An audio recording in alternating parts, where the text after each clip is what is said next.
Today we're going to be having a look at the IKEA Dirigera hub.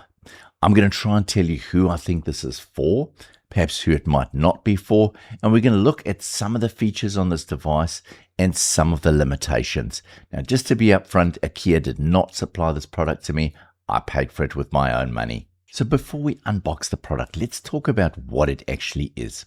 So this smart home hub is an ARM-based processor, and it offers various levels of connection to smart home devices. So it's got Matter over Thread, which is allowing us to connect to all of the new IKEA sensors. It's also got Zigbee, which is going to allow us to connect to all the older IKEA smart home products. It is also going to allow us to connect to other Zigbee products. Now, bear in mind with Zigbee products, IKEA is not guaranteeing that it will connect to all the devices, but I'll show you which ones I was able to connect to. This device is also a thread border router, so it can share any thread devices out onto the network for other smart home devices to take control of. It also offers some basic functionality in the way of automations. So we can connect a button and that can then turn a light on and off. You can also then set up automations for things like PIR sensors to trigger a light to turn it on and off. This is relatively basic, but we're going to explore how far you can go with this. It does also have some really cool scenes, things like allowing you to use the circadian lighting rhythm to control your lights to change the color temperature as we progress through the day. So having a look at the box doesn't really tell me that much about the product. We've got a picture of the product and we can see here that we've got a power cable and an Ethernet cable. What really surprised me is that they mentioned here that this is Zigbee, but there's nothing about Matter or Thread on this box, which is quite confusing seeing as all the new devices are running on Thread. Inside of the box, we get the hub itself, we get an Ethernet cable, USB-C cable, and a 1 amp power supply. The hub itself is pretty plain. We just have this little IKEA logo over here. And on the underside, we have what they call an action button. We have a reset pin. We have something that you could use to mount this on the wall. And then we have our Ethernet and USB-C ports. I do like that the Ethernet has got the little lights, so you can see that there's activity going on there. Once you've powered it up, you do need to plug it directly into your router, as this device does not support Wi-Fi connection. It has this little ring on the top, which shows the status as it starts up. Now we need to search for and then download the IKEA Smart Home app. It automatically detected that I'm in New Zealand. I really like the way that IKEA is really focused about local control and privacy. So you need to agree to this statement. And then you can select whether you consent to IKEA using cookies and personal data analysis. And then we have our normal terms and conditions, which I'm sure all of you guys are going to be reading. We'll accept that. So the first thing you need to do is add your smart home hub.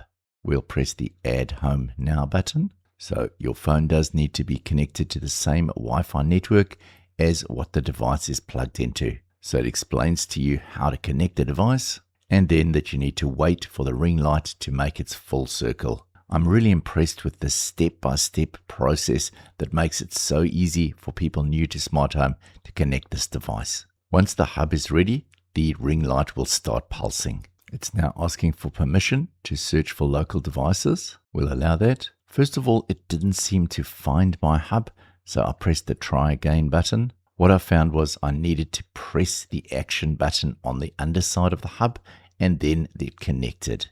Now it's doing a software update. Now it's rebooting. The update is complete and now we can continue to start setting up the app. Now it's asking us to press the button on the hub to confirm that it's part of the home system. It will now connect and it asks us to give it a name. I'm going to call it Simon's Home. Now it asks us to create some rooms. It's offered us some defaults there. So we'll select a few and we can create our own custom rooms if we like. So now it's telling us that it can use Bluetooth to search for Matter products. So we need to allow the Bluetooth and now we can start with configuration. So it's set up the Thread network and now we can start adding products to the device. So I've pressed the Add a Product button and I'm going to add a matter product. It needs to allow access to the camera, and I'm going to scan the QR code of the Alpstugger air quality sensor. It's starting to connect. Now, when I first tried to start connecting devices to the hub, they didn't seem to want to connect. And then I realized that these devices had actually been connected to my previous Home Assistant smart home network. So Matter's quite finicky like this. It will not allow you to just suddenly reconnect a device to a new network. You're actually supposed to share it from the original network. But I wanted to see if I could connect them directly. So I kept on resetting the devices, and after 2 or 3 tries, it did connect. Connecting this brand new smart home plug from IKEA, which operates via Matter, was super easy. The moment I plugged it in, it found it using Bluetooth. Next, it asked me to scan the QR code on the paper insert in the package, and it recognized that it's a PowerPoint. So we'll select that. There we can see it's connected, and we could change the name if we wanted to, but I'll leave it as the existing name. As you can see, it steps you through quite clearly the process of adding it to one of the rooms in your home. And there we have our plug. Next up, I thought I'd try adding a third-party Zigbee device. So I'm using this Sonoff temperature humidity sensor. I put it into pairing mode. Next, I selected add a new device, scan for other product types. Okay. And now it's starting to search. And there we go. It's found our device. It's given it a name of Sensor 1. I'm going to rename that to a Sonoff temperature, and we'll give that a room. So now you can see the bedroom is showing temperature and humidity. So after playing around for a while, I found that all of the Zigbee devices that I tested were able to connect to the hub. I even tested a really cheap smart plug from AliExpress, which connected and gave me power monitoring.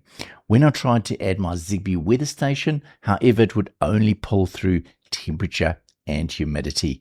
When I tried some other Matter devices, I tried sharing a Matter smart blind from Home Assistant over to IKEA, and this wouldn't connect.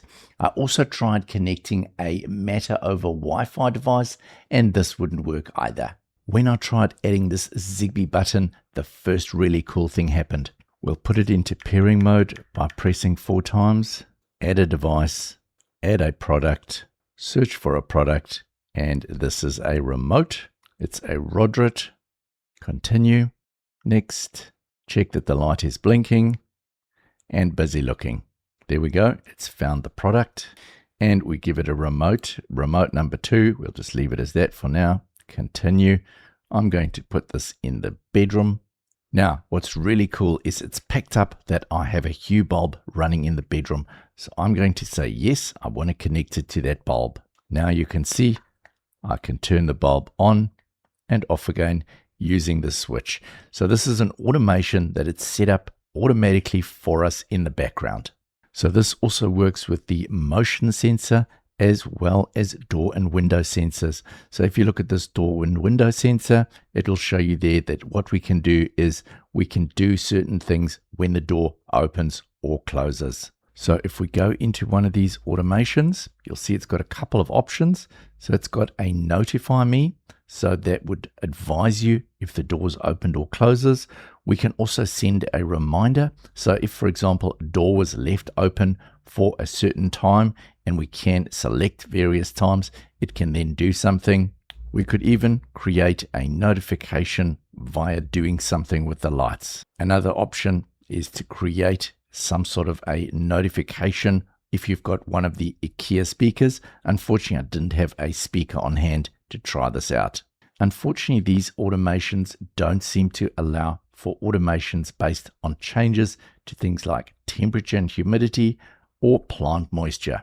The second cool feature is that with lighting, we can set lighting to a circadian rhythm. So if we select over here, we've got the adaptive lighting setting, and this is now going to change the color temperature of the bulb as the day progresses. The third cool feature that I found is if we go along to settings, we have this thing called the workshop at the bottom here. And this is what IKEA is busy working on, new things in the background. It allows you to go along and test these things while they're busy working on them. So at the moment, we've got this automatic screen rotation. So if I turn that on, you'll see that as we change the phone, it actually changes the direction of the screen. Feature number 4 is that the top here, it gives you tips to use devices that are not currently being connected. So if I click on this, it's showing me here that we've got the mix spray. This is a motion sensor. Currently, it's not connected anything. So what it's saying is I might want to connect this to the living room. And this means now that it will control the living room light. Feature number 5 is if we go into the Smart Home Hub settings, we have access here to turn on and off our remote control. So this means that we're getting free remote access into our system so we can access our smart home devices wherever we're away from home. So in summary, I think this is a fantastic device for people wanting to start off with a smart home. You might be in a rental property or just getting started and you want to use something that is simple with a great interface that operates on your smartphone and allows you to create some basic automations. There are also obviously some limitations in that you can't go any further with automations at this stage. But what I am seeing is that IKEA seems to be continually updating this device, and I'm really hoping that we can get a lot more functionality in the future. Now, do remember that your devices from the IKEA Hub can be shared using Matter over into things like Home Assistant, where you can do a whole lot more automation from them. Please let me know what your thoughts are about this device, and I'm really interested to know what you would plan to do with it. Hope you've enjoyed this video. If you have, please like and subscribe, and I'll see you in the next one. Bye for now.